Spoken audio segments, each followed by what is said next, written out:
오늘은 일러스트레이터 프로그램에서 레이스 패턴 브러쉬를 만들어 보겠습니다. 우선 새로 만들기 버튼을 클릭하고 A4 사이즈, 가로 방향, 색상 모드는 CMYK 색상을 설정하고 만들기 버튼을 클릭합니다. 문서가 생성되면 보기 메뉴에서 눈금자에 눈금자 표시를 합니다. 문서 상단과 좌측 부분에 눈금자가 생성이 되었습니다. 문서 상단에 있는 눈금자에 마우스를 가져가 마우스를 꾹 누른 상태에서 그대로 문서 안까지 끌고 온 뒤에 마우스를 놓으면 가로로 된 안내선이 생성이 됩니다. 같은 방법으로 좌측 부분에 있는 눈금자에 마우스를 가져가 꾹 누른 상태에서 그대로 문서 안까지 끌고 와 마우스를 놓으면 세로로 된 안내선이 생성이 됩니다. 이렇게 만들어진 수직 수평 안내선의 오브젝트를 만들어 보겠습니다. 도구 상자에 돋보기 도구로 화면을 조금 확대해 보겠습니다.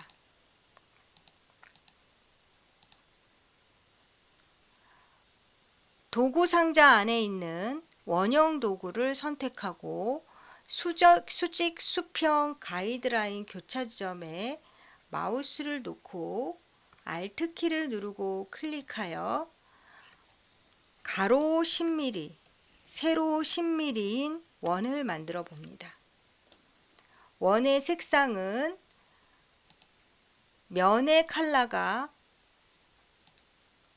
블랙 K100%, 테두리 컬러는 색상 없음을 설정합니다.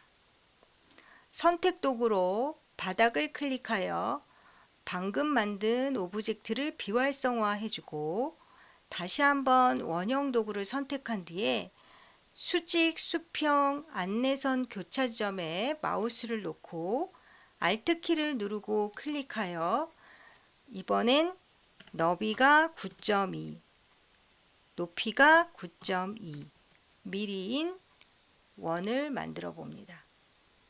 이 원의 색상은 테두리는 색상 없음으로 똑같이 하고요. 면의 색상은 흰색을 설정합니다. CMYK가 제로면 화이트가 되죠. 네. 자, 이렇게 설정한 뒤에 이 원의 아랫부분을 삭제해서 위에 있는 원의 반쪽만 남기겠습니다. 도구 상자의 직접 선택 도구로 바깥 부분에서 안쪽으로 드래그를 하여 원의 하단에 있는 정점 2개를 선택합니다. 그리고 키보드에 딜리트 키를 눌러 삭제합니다. 자, 삭제된 오브젝트의 상태를 정확히 알기 위하여 보기 메뉴에 윤곽선을 설정합니다. 패스 경로만 남지요. 자, 여기 수직 수평 안내선은 잠시 가려주겠습니다. 보기 메뉴에서 안내선에 안내선 숨기기를 합니다. 가려졌죠. 자, 아까 만든 이 원의 반쪽의 왼쪽 부분의 정점을 직접 선택 도구로 선택을 하고 Shift 키를 누르고 안에 있는 정점도 같이 선택을 합니다. 해당 정점 2개를 오브젝트 메뉴의 패스에 연결을 하면 선택된 정점이 서로 연결되어 하나의 패스로 연결이 됩니다. 같은 방법으로 오른쪽의 끝점도 직접 선택 도구로 클릭하여 선택하고 Shift 키를 눌러 나머지 정점도 클릭하여 선택합니다. 선택된 정점은 이렇게 파랗게 보이고요. 선택 안 된 정점은 이렇게 하얗게 보입니다. 선택된 이 2개의 정점을 오브젝트 메뉴에 패스에 연결을 할 건데요. 보통 연결의 단축키는 컨트롤 키를 누른 상태에서 알파벳 J를 누르면 똑같은 결과를 얻을 수 있습니다. 자, 보기 메뉴에서 미리 보기를 하여 보니 어이구, 색상이 없어졌죠? 왜냐하면 아까 바깥쪽에 있는 오브젝트는 검정색, 안에 있는 오브젝트는 흰색으로 했는데 이 두 개의 오브젝트를 연결하면서 안쪽에 있는 오브젝트의 흰색으로 이 연결된 오브젝트의 색상이 바뀐 것 같습니다. 이럴 경우엔 선택 도구로 해당 오브젝트를 선택해서 면의 컬러가 앞으로 난 상태에서 K백을 클릭해주면 안 보였던 오브젝트의 색상이 검정색으로 설정되어 보이게 되겠죠. 자, 우리 아까 잠시 가려주었던 안내선을 다시 꺼내 보겠습니다. 보기 메뉴에 눈금자가 아니죠. 안내선에 안내선 표시를 하면 아까 감추어 두었던 안내선이 다시 생성이 됩니다. 도구 상자의 원형 도구를 선택하고 수직 수평, 이번엔 교차 지점이 아닌 수직 가이드라인 선상에 조금은 상단쯤에 마우스를 가져가 Alt 키를 누르고 클릭하여 대화 상자가 나오면 너비가 1mm, 높이도 1mm인 정원을 만들어 주세요. 해당 원의 6시 방향에 있는 정점을 직접 선택 도구로 선택하고 나머지 정점은 선택이 안 돼서 지금 하얗습니다. 아래 6시 방향에 있는 정점만을 선택을 했어요. 해당 정점을 이 패스가 아니라 핸들을 없애주겠습니다. 도구 상자에 펜 도구 안에 보면 고정점 도구가 있는데요. 이 고정점 도구를 해당 정점에 갖다 대고 클릭하면 해당 정점에 가지고 있었던 더듬이, 핸들이 없어지면서 해당 정점이 곡선의 속성에서 직선의 속성으로 바뀝니다.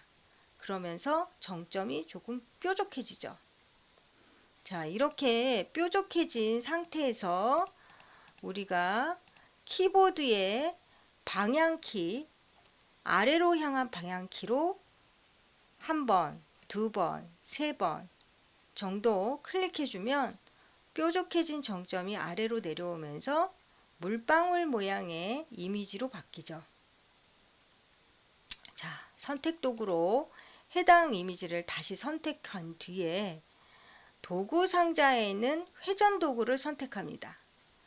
회전 도구를 수직 수평 교차 지점에 놓고 Alt 키를 누르고 클릭하여 대화 상자가 나오면 각도를 45도로 설정하고 미리 보기를 체크해서 보면 왼쪽으로 45도 회전한 상태에서 위치가 이동하는 것을 확인할 수 있습니다. 기존의 이미지는 그대로 두고 해당 위치로 이동된 이미지를 복사해서 앉혀주기 위해서는 복사 버튼을 누르면 되겠죠. 45도 회전한 위치에 똑같은 물방울 무늬의 이미지가 회전되어 복사되었습니다.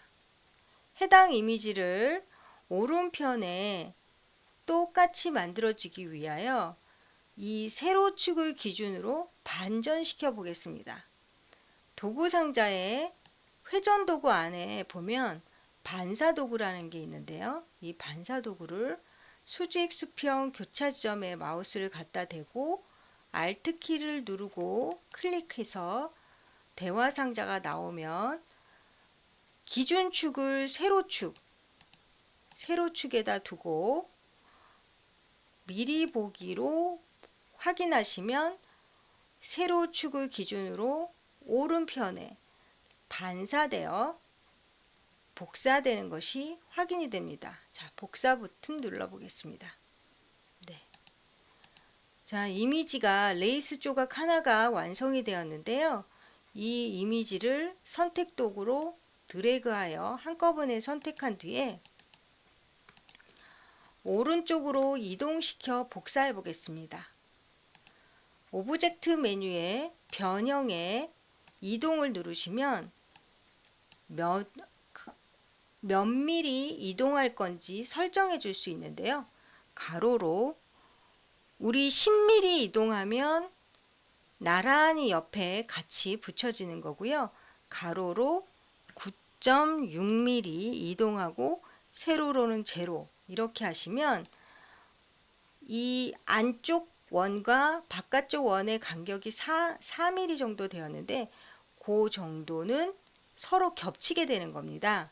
그래서 0.4mm 정도의 폭은 서로 겹치게 9.6mm로 설정하고 복사 버튼을 누르면 이런 식으로 서로 그 두께만큼만 겹치죠.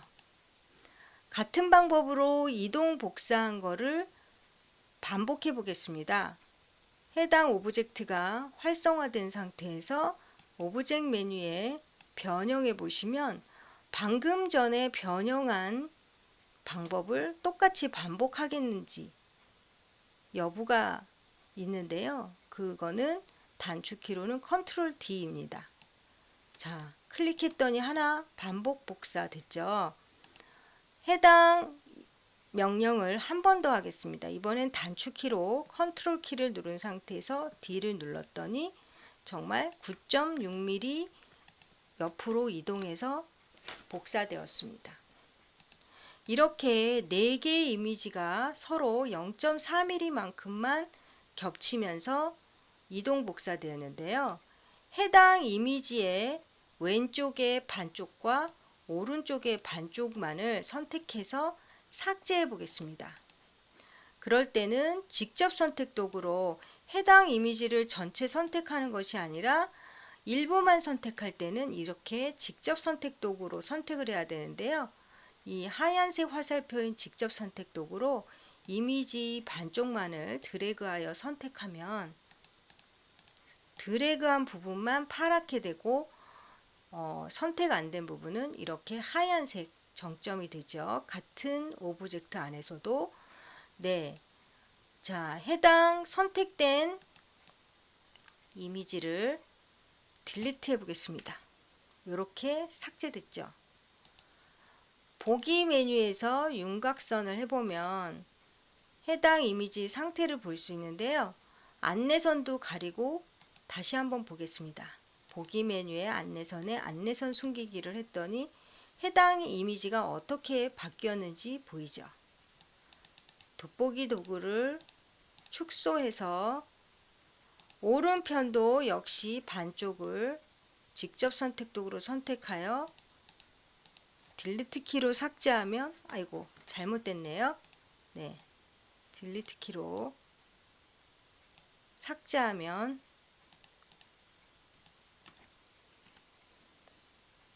이렇게 반쪽만 남는데요.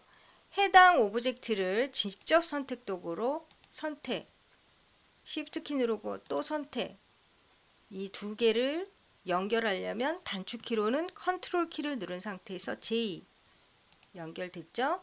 자, 물방울 이미지 역시 직접 선택 도구로 한 개의 정점 선택하고 나머지 정점 클릭하여 선택한 뒤에 컨트롤 J.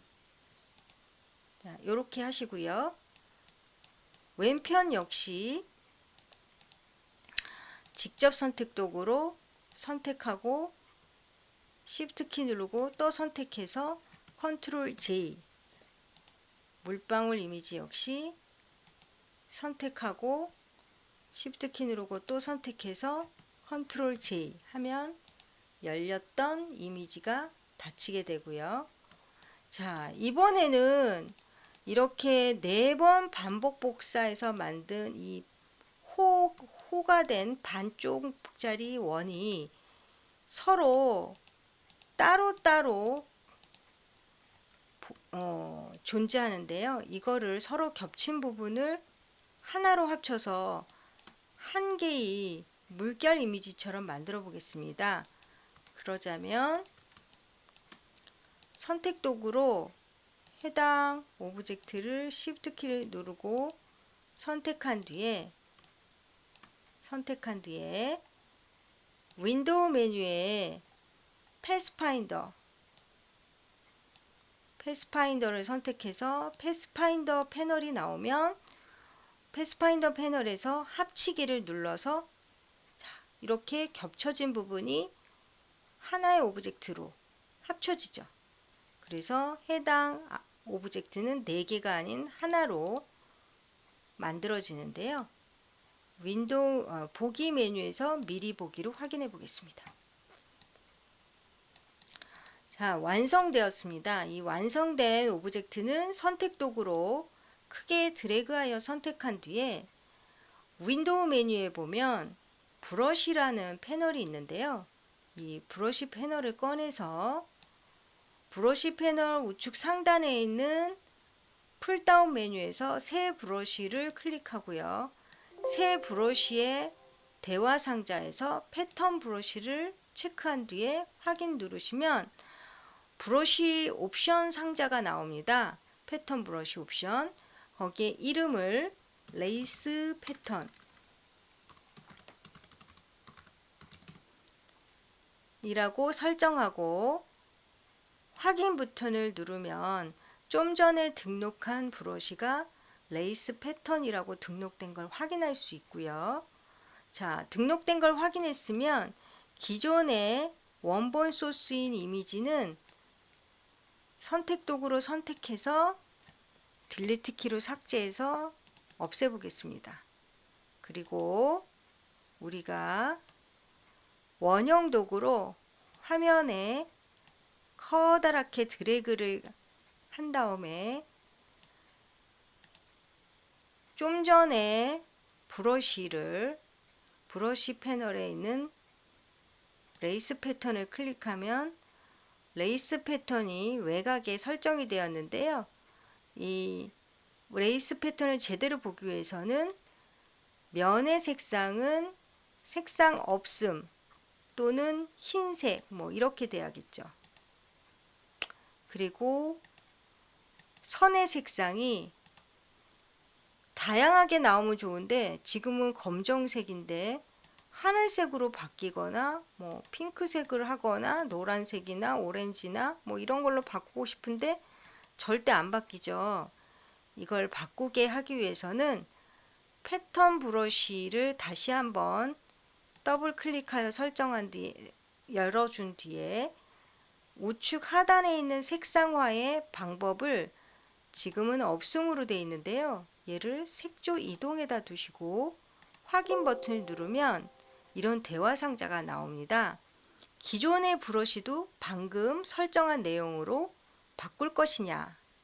네, 그러겠습니다. 선의 적용에다가 체크를 하시면 툴박스 도구 상자에 선의 컬러가 무슨 색으로 되어 있느냐에 따라서 이렇게 브러쉬 컬러가 바뀌죠.